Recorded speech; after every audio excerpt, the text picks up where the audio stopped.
Boa noite, gente, queridas irmãs, queridos irmãos. O dia de hoje é dedicado, como vocês já sabem, ao estudo do Evangelho segundo o Espiritismo. E nós sabemos, vocês também, que o Evangelho segundo o Espiritismo é o Evangelho de Jesus que foi restaurado, né? Porque Jesus, ele, na sua visão cósmica, né? Devido à sua elevação, ele previu que tudo aquilo que ele disse ia ser muito combatido, né? Muito combatido, como foi. Houve muitos mártires, desde lá o início, né? Todos os apóstolos foram martirizados, com exceção de João. Mas assim mesmo chegaram a colocar ele dentro de um caldeirão quente, né? Mas ele pulou fora, graças a Deus. Mas em compensação, teve um outro apóstolo que se fez apóstolo, né? Antes perseguidor, Saulo de Tarso, mas que se transformou no grande divulgador do cristianismo, né? Sacrificou, levou chibatada, levou pedrada, foi mordido de cobra, sofreu naufrágio e, para completar, é degolado em plena Roma, né? Naquele último apelo, que ele já estava preso, lá na Torre Antônia, ele faz um último apelo: eu quero ir a Roma. Porque o Paulo, ele era um cidadão romano. Então, cidadão romano, quem tinha esse título, apesar dele ser judeu, né? Quem tinha esse título tinha o direito de ir a Roma, falar com o imperador, né? E ele vai e tal, mas o imperador da época lá acaba decretando, né, a sua execução. Mas ele foi glorificado, né? Nós podemos ver aí, pelo livro Paulo Estevão, que Manuel escreveu, que ele foi glorificado, né? Aquela encarnação dele foi abençoada. Ele ganhou muita luz. Mas Jesus disse que ia mandar um outro consolador para a humanidade, né? Que ia rogar ao Pai para mandar um outro consolador, o Espírito de verdade, né?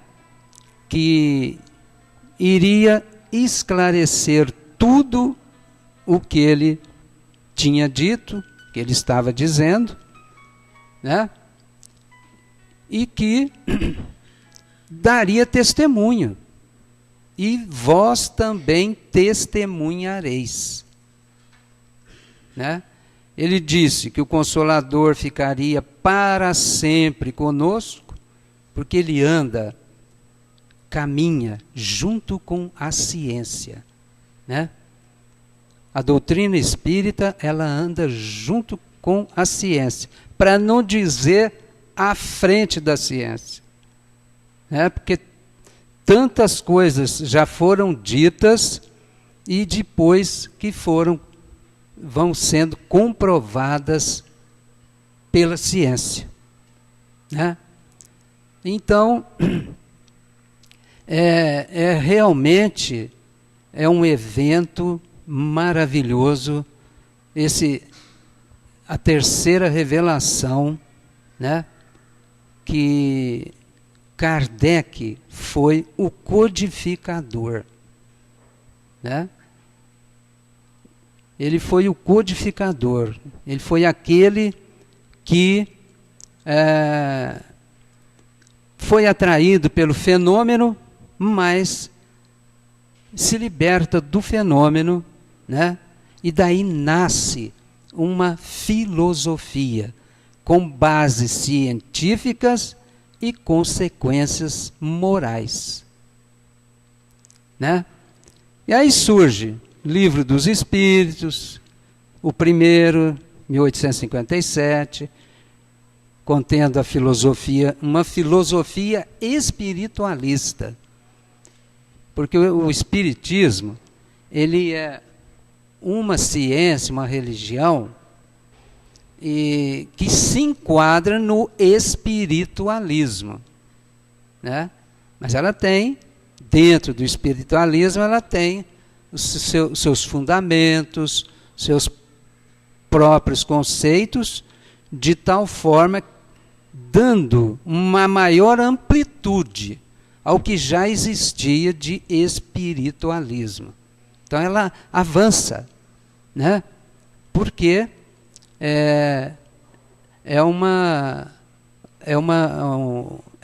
um evento de grandes proporções e que tem interferido muito, né, na sociedade humana, com quase atingindo 200 anos, né? 1857 até hoje, é só vocês pegarem o celular e fazer as contas. Então, é um evento de grandes proporções, né? Mas depois do Livro dos Médiuns, né, que o Livro dos Médiuns ele vem trabalhar a parte científica, né? E o Kardec desenvolveu muito bem isso daí, com observação. Ele que era um homem de universidade, um homem de formação. Naquela época se chamava os homens assim mais sabidinhos, sabidão, chamava de sábio, né? Então Kardec, para a época, foi um sábio, um pedagogo por excelência, né? Falava várias línguas e tinha um poder de expressão através da escrita maravilhoso. Tanto é que escreveu aí cerca de 30 obras. Não são só as 5 não, viu gente? Não são só as 5 básicas não, são 30, porque só a Revista Espírita são 12. Já dá 17. Né? E outras obras menores, tem o que é o Espiritismo, obras póstumas, que eles publicaram depois do seu desencarne, mas as obras póstumas era tudo escrito dele, né? Vamos dizer assim, do banco ali de reserva de textos que ele produzia, né? Mas, então, para completar esse tripé, porque é filosofia, ciência e religião, para completar, ele escreve o Evangelho segundo o Espiritismo, que ia fechar aquela promessa de Jesus, aquela profecia de Jesus, né? Porque esses grandes espíritos, gente, eles enxergam longe, né? Quanto mais elevado o espírito, mais capacidade ele tem de também enxergar o futuro, né? Agora nós, na nossa pequenez, e eu nem se fala, né, comandante? Nós não enxergamos assim. Eu, por exemplo, não enxergo nem a ponta do nariz, vocês querem saber. Devido ao meu problema de vista. Mas, então, o Evangelho, Kardec teve uma postura diferente. Ele fez um retiro. Ele vai para um lugar, assim, um sítio, né? Um lugar na natureza. Ele se retira e entra assim em recolhimento, e ali ele começa a escrever o Evangelho, que no início teve um título mais simples, né? Imitação do Evangelho. Naquela época tinha alguns trabalhos com essa espécie de título, né? Imitação de tal coisa. Então ele escreve, né? Mas todos os livros que Allan Kardec escreveu, gente, todos os livros foram revisados e ampliados. Por quê? Kardec não fazia aquilo sozinho, embora ele não fosse um médium ostensivo, mas ele tinha uma sintonia com o espírito de verdade fora do comum, né? Dizem alguns biógrafos que ele, o espírito de verdade, era carne e unha. Por quê? Né? Se nós pegarmos as mensagens que tem assinatura do espírito de verdade, nós vamos ver que é a mesma maneira que Jesus falava, né? É a mesmo modo de dizer que Jesus falava. E todas têm o mesmo teor, todas têm a mesma lógica, todas têm a mesma expressão, né? Então, por isso que a gente conclui que o Espírito de verdade é Jesus, né? Que bate com a profecia que ele lançou lá atrás, né? Embora Kardec não fizesse, ele não fez assim, nenhum estardalhaço disso. Muito pelo contrário, né? Ele não deixou de publicar. Nós pegarmos o capítulo 5, 6, o Consolador Prometido, então é tudo mensagem do Espírito de verdade. O prefácio do Evangelho, Espírito de verdade, né? Mas ele nunca falou declaradamente. Embora alguns espíritos assim que colaboraram na codificação, São Luís, Santo Agostinho, Erasto, faziam menção de que o Espírito verdade era Jesus, né? Mas todas as obras de Kardec, o Livro dos Espíritos, hoje tem 1018 perguntas, ele surgiu com a metade. Depois foi revisto e ampliado. O Livro dos Médiuns, ele também nasceu acanhado, né? Parece que é Noções Práticas da Mediunidade. Acho que é isso, Noções Práticas da Mediunidade. Né? Depois trocaram até o nome, por quê? Porque ele viu que o assunto do livro era muito importante, né? Que não podia, que ele tinha que ter uma maior amplitude. E ele se torna uma obra, como todas as que ele escreveu, as obras básicas, se torna um tratado, né?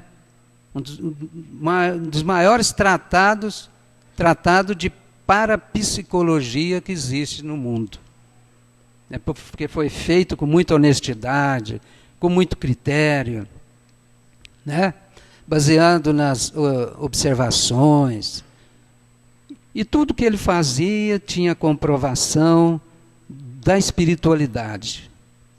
Tudo fechava, quem fechava o conceito eram os espíritos. Por isso que ele deu o nome de Espiritismo, doutrina dos espíritos. Doutrina dos espíritos, né? Porque ele colocou ali no papel o que ele recebia dos espíritos, através de vários lugares, de vários centros, de vários países, de vários médiuns, né? E dizem que ele tinha em mãos cerca de vários cadernos, né, com mensagens, informações, e aí ele tem um trabalho de compilar isso daí, de checar, de confrontar, e apenas ficar com a essência, com aquilo que tinha lógica, com aquilo que tinha coerência. Então foi um trabalho assim, exaustivo, muito exaustivo. Tanto é que Kardec, ele vai desencarnar, parece que uns 69 anos, né, Valentim? E de aneurisma, né? Já vinham avisando ele para ele se poupar, para ele repousar, mas ele não se poupou, sempre trabalhando nas obras e na sua divulgação, né? E é o sacrifício, né? É a renúncia que ele teve. E olha, não era rico não, gente. Não era rico não, porque ele tinha dificuldade para publicar, né? E a mulher dele que o ajudava, né? Parece que o lado dela parece que tinha mais grana, né? Então, ela acabava auxiliando nos lançamentos, inclusive até depois que ele desencarna. Senhor? Aí, então Allan Kardec... Ele morreu em 69, mas ele tinha 65 anos. Ele nasceu em 1804, 65 anos. Ele morreu mais novo que eu. Então, mas trabalhou bonito, né, gente? Nós estamos aqui aprendendo. Então, esse livro Evangelho, gente, ele é assim, é um livro diferenciado. Às vezes, pelo fato da gente ler tanto ele, aqui a gente estuda muito, né? Essas palestras, esses estudos, a gente pode, às vezes, não reparar tanto, porque, né? Vai acostumando, mas o Evangelho, gente, é o livro de cabeceira, olha, de uma grande maioria. E é best-seller. Ele é best-seller, não é só no espírita, não.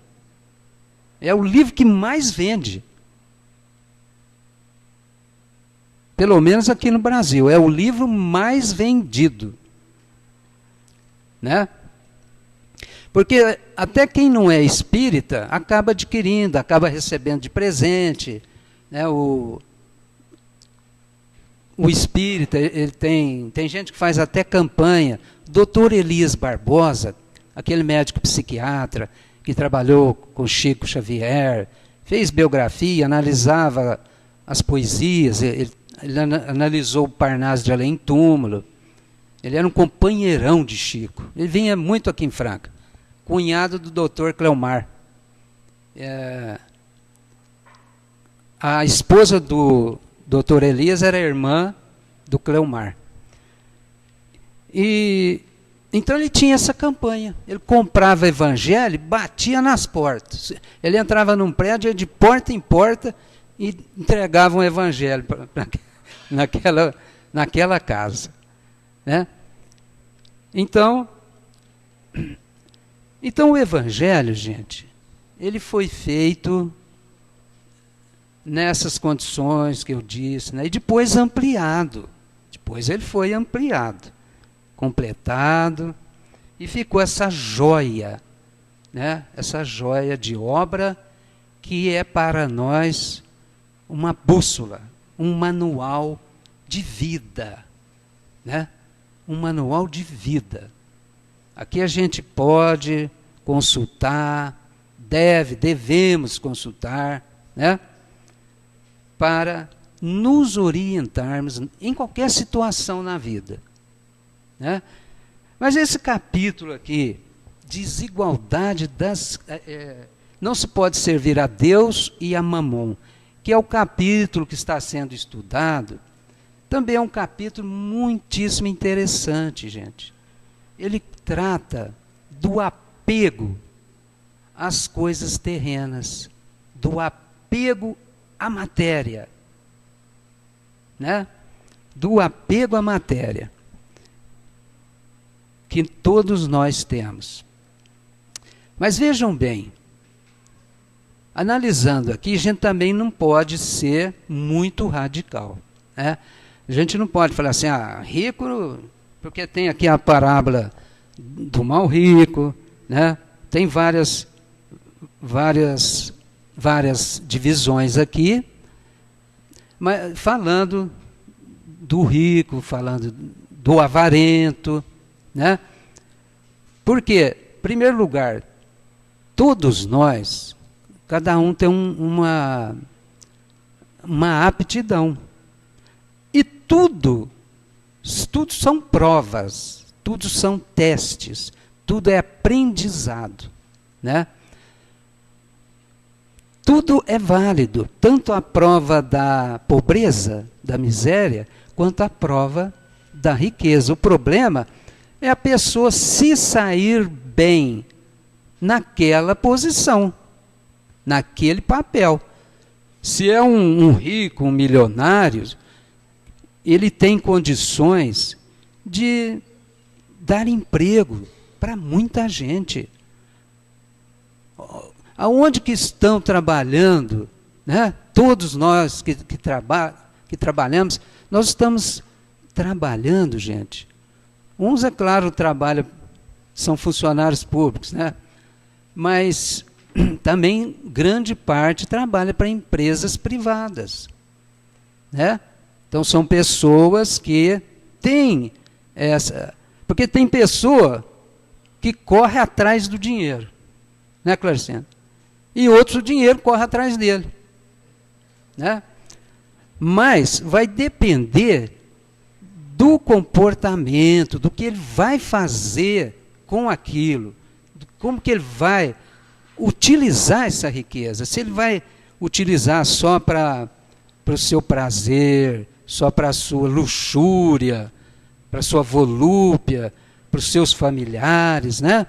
Vai somente acumular e cuidar da herança para deixar para os filhos, né?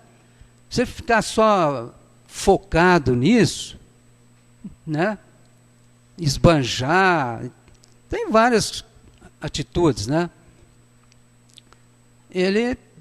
Se ele não tiver um bom comportamento, não usar de uma maneira correta, objetivando o bem de outras pessoas, bem da sociedade, né?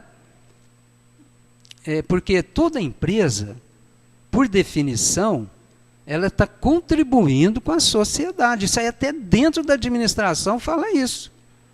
Dentro da visão do marketing e da administração fala isso. Que toda empresa, ela contribui com a sociedade, porque ela dá emprego, né? Os funcionários ali têm seu salário, sustentam suas famílias, né? Agora, tem uns que vem lá da pobreza, mas ele tem aquele tino, aquela vontade, e tudo vai colaborando.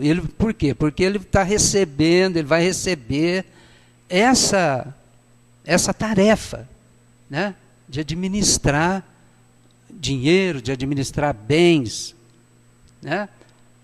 Agora, se ele não se comportar bem, isso é igual em qualquer outro papel, ou na pobreza, ou um cargo político, qualquer função, é a mesma coisa, né?